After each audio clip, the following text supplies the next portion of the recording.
Bienvenidos sean a Dr. Movitz.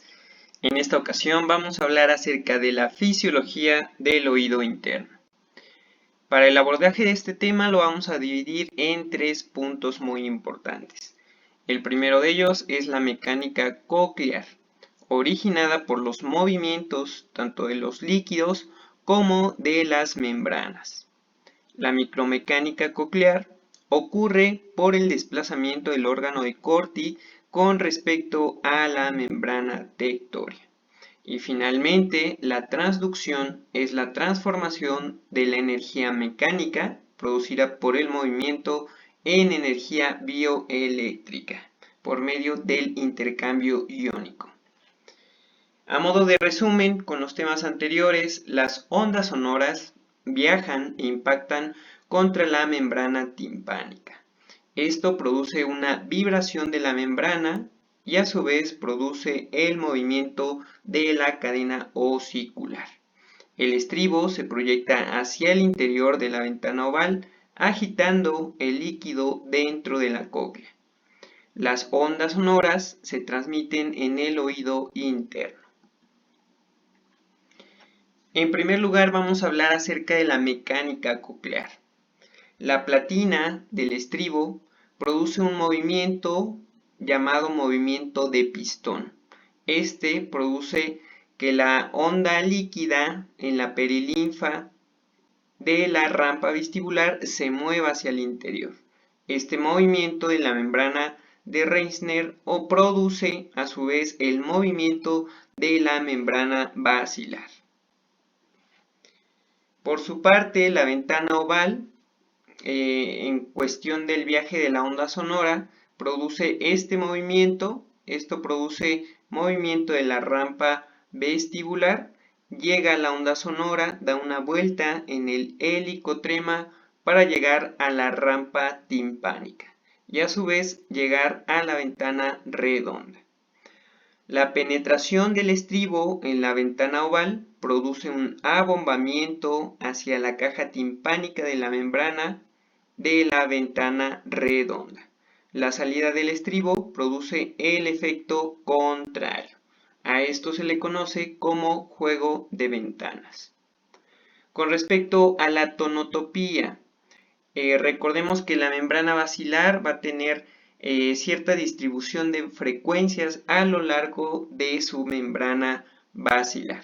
Es decir, la parte basal de la cóclea va a detectar frecuencias altas de 20 Hz hasta llegar al ápice de la cóclea, en donde va a detectar frecuencias bajas, frecuencias graves de 20 Hz. Con respecto a esta distribución, también contribuye la forma de la ventana de la membrana basilar. El gradiente de grosor nos habla de que hay una base gruesa con un vértice delgado. En cuestión del gradiente de anchura, tenemos que la base es estrecha, de 0.05 milímetros, hacia un vértice ancho con 0.5 milímetros. Esto produce que el gradiente de grosor grueso y estrecho a nivel basal ayude a detectar altas frecuencias, es decir, los agudos. Y el vértice delgado y ancho ayuda para detectar bajas frecuencias, es decir, las frecuencias graves. Con respecto a la teoría de Beccesi en 1961 habla de que en respuesta a una estimulación acústica se producirá una onda a lo largo de la membrana basal, a modo de una ola de la base hacia el vértice. Y de esta forma tenemos un componente. La amplitud de la onda va a producir una amplitud máxima, que es el pico, donde se estarían estimulando las frecuencias a nivel de la membrana basal, y posteriormente una amplitud nula, sin estimulación. Así pues, la onda propagada es la amplitud de los desplazamientos de la membrana basilar en función de la frecuencia. Con respecto también a la membrana basal, tenemos que los agudos, es decir, las frecuencias altas, provocan un máximo en la base. Como lo podemos ver en el esquema, tenemos la base, el vértice, producen principalmente su máximo a nivel basal. Respuestas para altas frecuencias se estimulan en estas zonas. Con cuestión a los graves, las bajas frecuencias provocan un máximo cerca del vértice. Respuestas para bajas frecuencias a estímulos producen esta amplitud de onda. Continuamos con la micromecánica coclear. La onda viajera produce un movimiento a nivel de la membrana basilar y esto a su vez produce un cizallamiento entre la membrana, entre el órgano de Corti y la membrana tectoria. Y esto a su vez va a producir la estimulación de las células ciliadas externas. Antes de pasar a explicar toda esta micromecánica coclear, debemos de conocer ciertos elementos. Por su parte, el limbo espiral es una zona conjuntiva muy vascularizada, compuesta por células epiteliales interdentales o células T, y estas van a ser las que secretan la matriz de la membrana tectoria.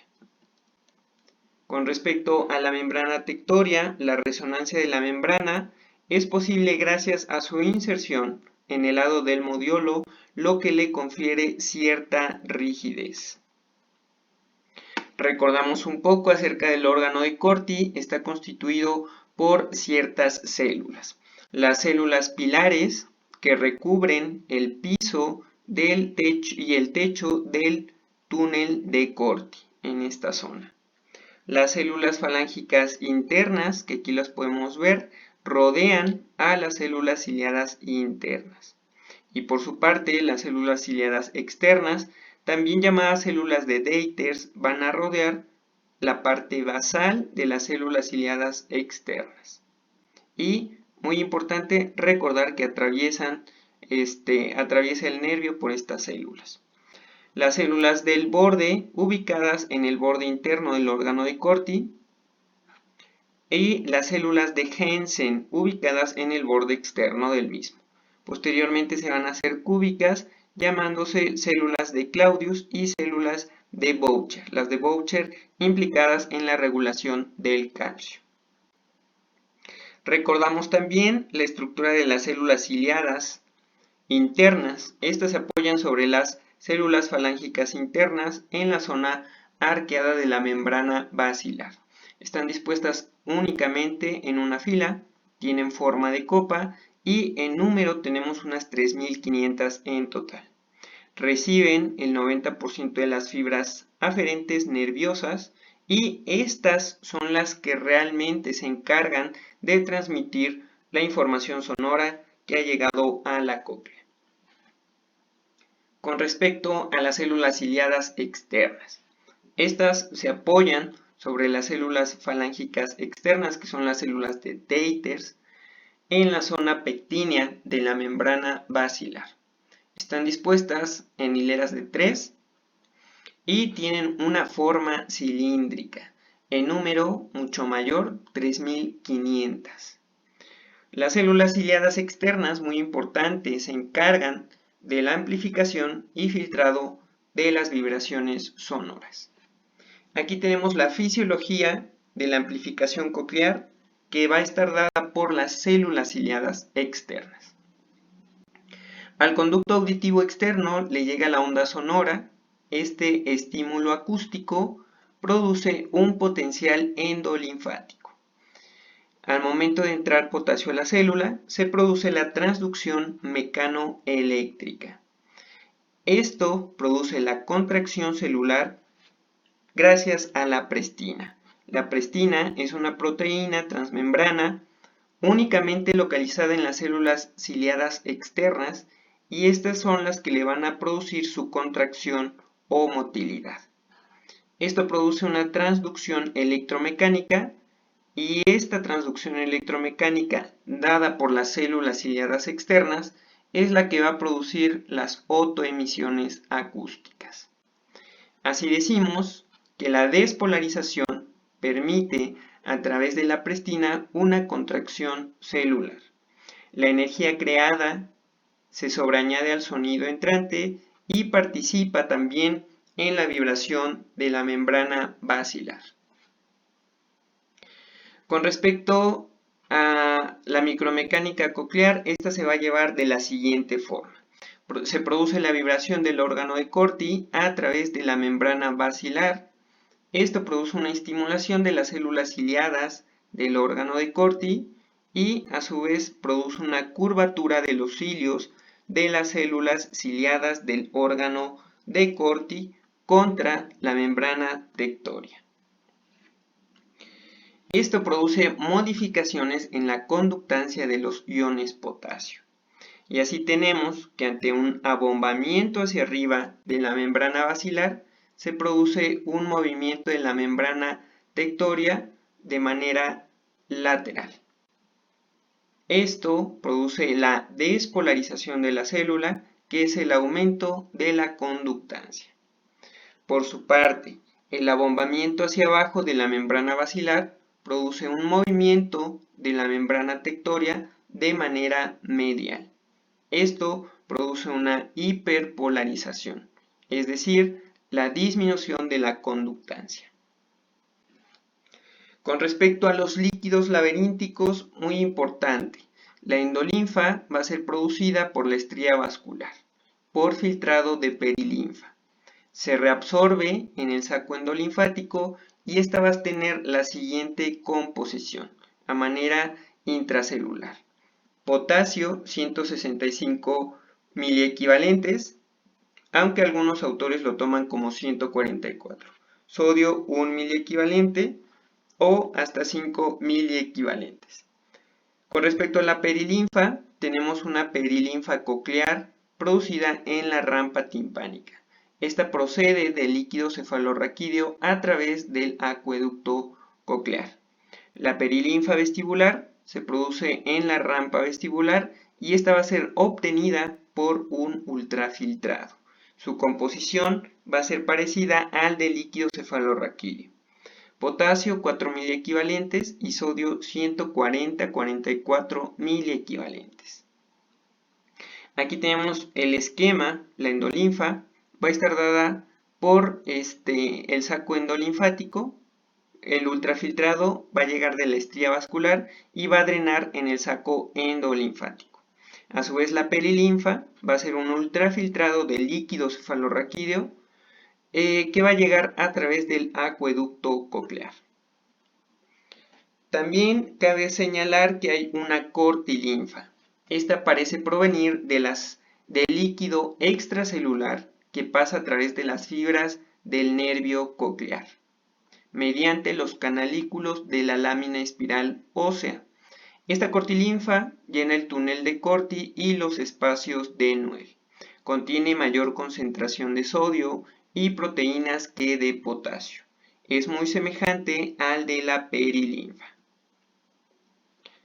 Con respecto a las acuaporinas, estas van a ser proteínas que forman poros en las membranas celulares a través de los cuales se mueve el agua por ósmosis. Tenemos varios tipos de acuaporinas. Las más importantes que se encuentran en el oído son acuaporina 1, se observan en los fibrocitos tipo 3, acuaporinas 2 en el saco endolinfático, acuaporina 4 que se localiza en las células de Hensen y de Claudius a nivel coclear, y las acuaporinas 5 que se encuentran sobre las células de la prominencia espiral.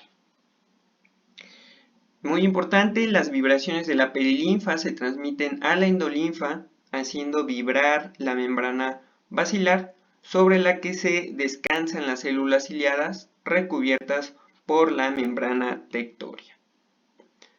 Otra estructura importante implicada en la homeostasis iónica es el ligamento espiral. Aquí lo podemos ver de color rosa. Está constituido por fibrocitos y así pues tenemos fibrocitos tipo 1, tipo 2, tipo 3, tipo 4 y tipo 5.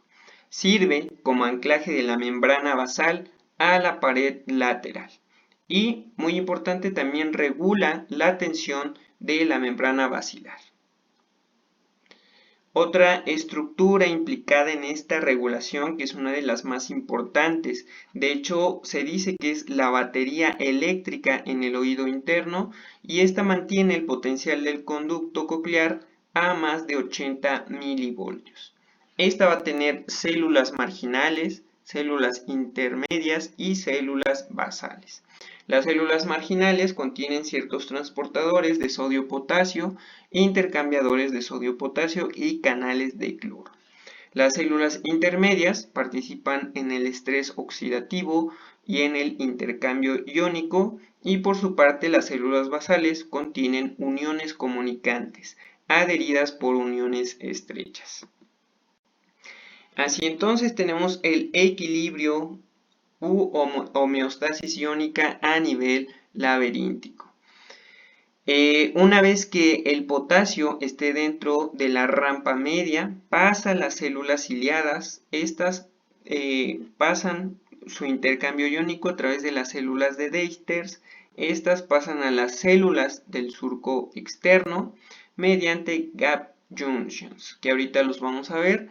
Pasan al ligamento espiral, y del ligamento espiral, por ciertos canales, pasan a la estría vascular, para finalmente liberar el ion potasio a nivel de la rampa media o rampa coclear. Aquí tenemos un esquema. Este está dividido por ligamento espiral, que aquí se encuentra de color rojo, la estría vascular color verde, y finalmente la rampa media con su endolinfa.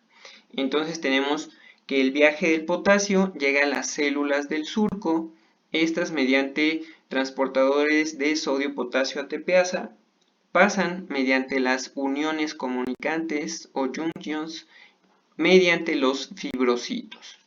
A su vez hay otros canales a nivel de las células basales, y estos transmiten a nivel de las células intermedias, salen por el KIR 4.1, y el potasio es absorbido por estos canales de sodio-potasio 2-cloro, sodio-potasio ATPasa, y de esta forma pasan finalmente a las células marginales, donde son liberados, para así tener el potencial endococlear de más 80 milivoltios gracias a este intercambio iónico de potasio.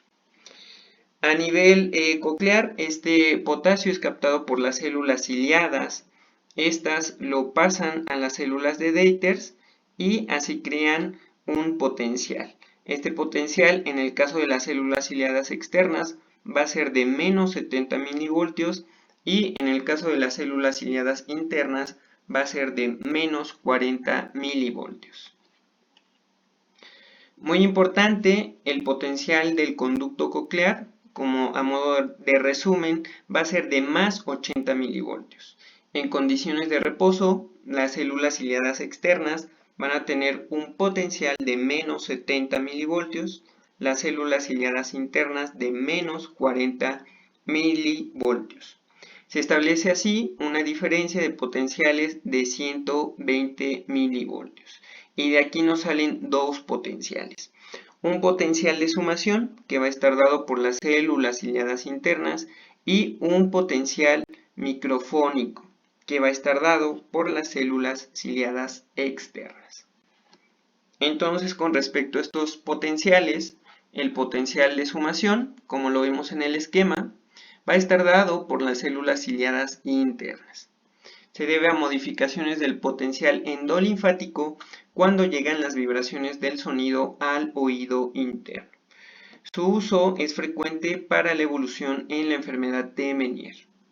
Con respecto al potencial microfónico coclear, este, como lo vemos en el esquema, va a estar dado por las células ciliadas externas. Es un potencial alterno con la misma frecuencia que el sonido original, y permite una aproximación al estudio frecuencial coclear.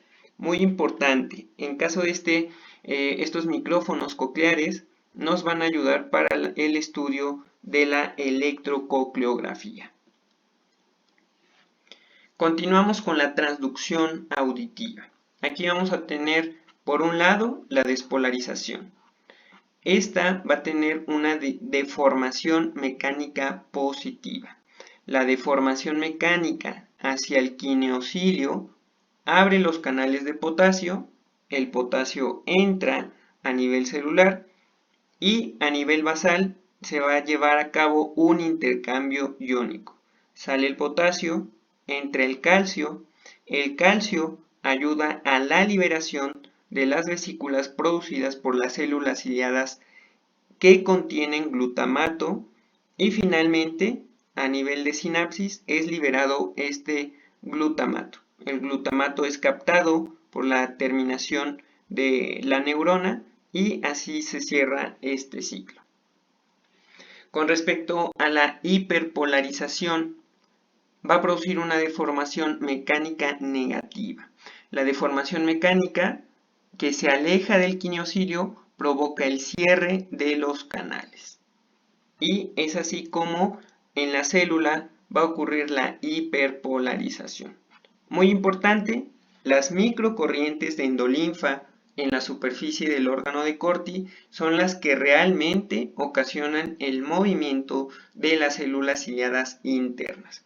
Porque recordemos que la membrana tectoria únicamente se pega a las células ciliadas externas y los quineocilios quedan libres de esa unión con la membrana tectoria. Entonces lo que produce su movimiento son las microcorrientes de endolinfa. Tenemos aquí la estructura de los estereocilios.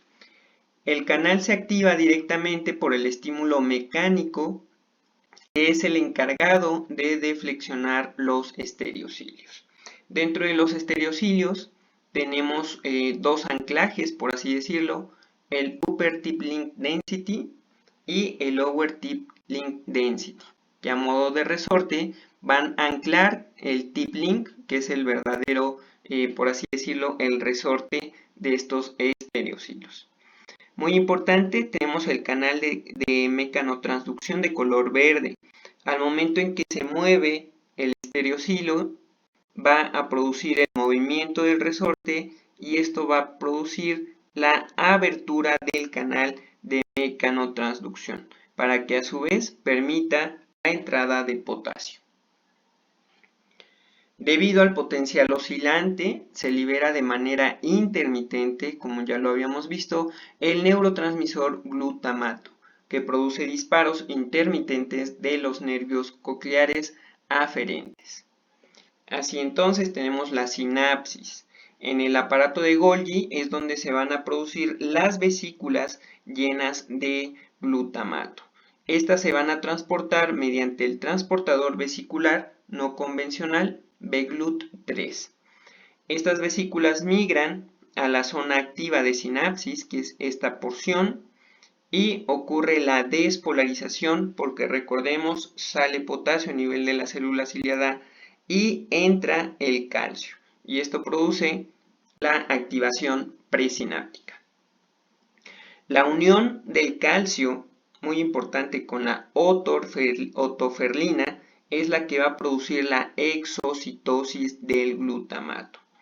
Esto es muy importante porque la otoferlina funciona como un sensor de calcio específico en únicamente las células ciliadas internas alrededor de la cinta y esto provoca la liberación de las vesículas glutaminérgicas. Muy importante la otoferlina. Hay ciertos síndromes como alteraciones en el gen OTOF que pueden producir sordera debido a la alteración a nivel de esta unión. Importante también dentro de la neurotransmisión el ciclo del glutamato. Los transportadores fijan el glutamato en la célula de sostén. Este glutamato se transforma en glutamina gracias a la glutamina sintetasa. La glutamina se transporta hacia la célula ciliada y dentro de esta, la glutamina se transforma en glutamato gracias a la glutaminasa. Y es así como se cierra el ciclo del glutamato. Muy importante, en este ciclo tenemos ciertos ototóxicos. Aquí es donde actúan y en estos existe una liberación excesiva del glutamato y esto produce a su vez desprendimiento, tumefacción y retracción de la terminación nerviosa. Así pues, tenemos que ciertos ototóxicos pueden producir sordera debido a este mecanismo. Para finalizar, tenemos el sistema aferente y el sistema eferente neuronal. Con respecto al sistema aferente, como neurotransmisor principalmente se utiliza el glutamato. Aquí vamos a tener dos tipos de neuronas, las neuronas ganglionares tipo 1, que constituyen el 90 al 95%. Contactan exclusivamente, como lo vemos en la imagen, con las células ciliadas internas, a modo de 10 fibras por cada célula. Y estas neuronas van a ser mielinizadas. Con respecto a las neuronas ganglionares tipo 2, constituyen del 5 al 10% y cada una contacta con 20 células ciliadas externas. Estas van a ser no mielinizadas. Con respecto a la acción eferente o el sistema eferente, va a estar constituido principalmente por acetilcolina, GABA y ácido gamma-aminobutírico. Vamos a tener un sistema eferente medial y uno lateral. Con respecto al lateral, constituye el 60% de él y modula la liberación glutaminérgica. Con respecto al sistema eferente medial, constituye el 40% restante y este establece contacto con 15 a 30 células ciliadas externas. Listo, a modo de resumen, tenemos que la onda sonora viaja e impacta contra la membrana timpánica, esto produce la vibración de la misma y esto a su vez produce el movimiento de la cadena osicular. El estribo se proyecta hacia el interior de la ventana oval, agitando el líquido dentro de la cóclea, con una distribución tonotópica. Las ondas sonoras se transmiten en el oído interno. La vibración del órgano de Corti a través de la membrana basal estimula las células ciliadas del órgano de Corti. Esto produce una curvatura de los cilios de las células ciliadas del órgano de Corti contra la membrana tectoria. Esto produce modificaciones en la conductancia de los iones potasio. Ante un abombamiento hacia arriba de la membrana basilar, tenemos un movimiento lateral de la membrana tectoria, lo cual abre los canales y esto produce una despolarización, con aumento de la conductancia. A su vez, un abombamiento hacia abajo de la membrana basilar produce un movimiento de la membrana tectoria de manera medial y esto produce una hiperpolarización, es decir, una disminución de la conductancia. La despolarización surge con una deformación mecánica positiva. La deformación mecánica hacia el quiniocilio abre los canales de potasio en el estereocilio. Esto produce la entrada de potasio, el potasio entra a nivel basal, el potasio sale y deja entrar el calcio. El calcio permite la liberación de vesículas a nivel sináptico, las cuales contienen glutamina. Estas son captadas por el axón de la neurona y así se lleva el potencial de acción. Con respecto a la hiperpolarización, ocurre una deformación mecánica negativa y la deformación mecánica que se aleja del quiniocilio provoca el cierre de los canales. Debido al potencial oscilante, se libera de manera intermitente el neurotransmisor glutamato que produce disparos intermitentes de los nervios aferentes. Listo, eso es todo por este tema. Espero les sirva de mucho. Muchas gracias y hasta luego.